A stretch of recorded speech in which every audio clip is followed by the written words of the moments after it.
ಇಲ್ಲಿದೆ big boss exclusive news. ಆಟ ಆಡೋಕ್ಕೆ ಲಾಯಕ್ಕಿಲ್ಲ, ಸ್ನೇಹಿತಿಗೆ ಕಾರ್ತಿಕ್ ಧಮ್ಕಿ. ಇಲ್ಲಿದೆ ಇದರ ಸಂಪೂರ್ಣ ಮಾಹಿತಿ. ನೀವು ಚಾನಲ್ಗೆ ಹೊಸಬರಾಗಿದ್ದರೆ ಸಬ್ಸ್ಕ್ರೈಬ್ ಮಾಡಿ ಮತ್ತು ವಿಡಿಯೋ ಇಷ್ಟ ಆದರೆ ಲೈಕ್ ಮಾಡಿ. ಬಿಗ್ ಬಾಸ್ ಆಟ ಇದೀಗ 60ನೇ ದಿನಕ್ಕೆ ಮುನ್ನುಗ್ಗುತ್ತಿದೆ. ಈ ವಾರ ಗಂಧರ್ವರು ಮತ್ತು ರಾಕ್ಷಸರು ಎಂದು 2 ತಂಡಗಳನ್ನಾಗಿ ಮಾಡಿ ಹೊಸ ಬಗೆಯ ಟಾಸ್ಕ್ ಒಂದನ್ನು ಕೊಟ್ಟಿದ್ದಾರೆ. ಈ ವೇಳೆ ಸಂಗೀತ, ವಿನಯ್, ನಮ್ರತಾ, ಕಾರ್ತಿಕ್ ನಡುವೆ ಕೈ ಮಿಲಾಯಿಸುವ ಹಂತಕ್ಕೆ ಹೋಗಿದ್ದರು. ಕ್ಯಾಪ್ಟನ್ ಸ್ನೇಹಿತ್ ಸೈಲೆಂಟ್ ಆಗಿದ್ದರು. ಸ್ನೇಹಿತ್ ನಡೆಗೆ ಸಂಗೀತ ಟೀಮ್ ಕ್ಯಾಕರಿಸಿ ಉಗಿದಿದ್ದಾರೆ. ಗಂಧರ್ವರು ಟೀಮ್ಗೆ ವರ್ತೂರ್ ಸಂತೋಷ್ ಕ್ಯಾಪ್ಟನ್ ಆಗಿದ್ದರೆ ರಾಕ್ಷಸರು ಟೀಮ್ಗೆ ಸಂಗೀತ ಕ್ಯಾಪ್ಟನ್ ಆಗಿದ್ದಾರೆ. ಈ ವೇಳೆ 2 ತಂಡದ ನಡುವೆ ಮಾರಾಮಾರಿ ನಡೆದಿದೆ.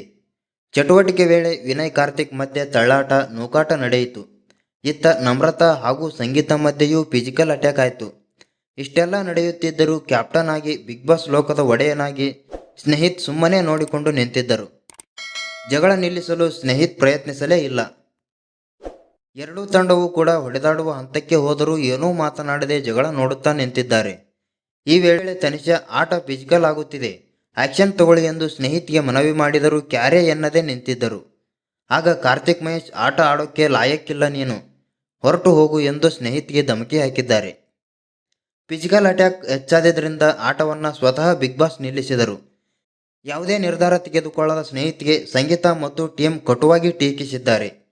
ನೀವು ಯಾವ ಸೀಮೆ ಕ್ಯಾಪ್ಟನ್ ಅಂತ ಚೀಮಾರಿ ಹಾಕಿದ್ದಾರೆ. ಸ್ನೇಹಿತ್ ಕ್ಯಾಪ್ಟನ್ ಆಗಿದ್ದರೂ ಕೂಡ ವಿನಯ್ ಮತ್ತು ನಮ್ರತಾ ಚಲನ್ ಆಗಿ ಆಟ ಆಡೋದನ್ನು ಬಿಟ್ಟಿಲ್ಲ ಎಂದು ಟೀಮ್ ಕ್ರಿಯೇಟ್ ಮಾಡುವಾಗಲೇ ಸ್ನೇಹಿತ್ ವಿರುದ್ಧ ಸಂಗೀತ ಸಿಡಿದೆದ್ದಿದ್ದರು. ಈ ವಾರಾಂತದಲ್ಲಿ ಸುದೀಪ್ ಬೆಂಡೆತ್ತೋಕ್ಕೆ ಸರಿಯಾದ ಟಾಪಿಕ್ ಸಿಕ್ಕಿದೆ. ಈ ಮೂಲಕ ಸ್ನೇಹಿತ್ ತಮ್ಮ ಗುಂಡಿ ತಾವೇ ತೋಡಿಕೊಂಡಿದ್ದಾರೆ. ಎಲ್ಲದಕ್ಕೂ ಕಿಚ್ಚನ ಪಂಚಾಯಿತಿಯಲ್ಲಿ ಉತ್ತರ ಸಿಗಲಿದೆ. ಇದರ ಬಗ್ಗೆ ನಿಮ್ಮ ಅನಿಸಿಕೆ ಏನೆನಿಸುತ್ತದೆ ಕಮೆಂಟ್ ಬಾಕ್ಸ್ನಲ್ಲಿ ಕಮೆಂಟ್ ಮಾಡಿ. ವಿಡಿಯೋ ಇಷ್ಟ ಆದರೆ ಲೈಕ್ ಮಾಡಿ. ಚಾನಲ್ಗೆ ಹೊಸಬರಾಗಿದ್ದರೆ ಸಬ್ಸ್ಕ್ರೈಬ್ ಮಾಡಿ.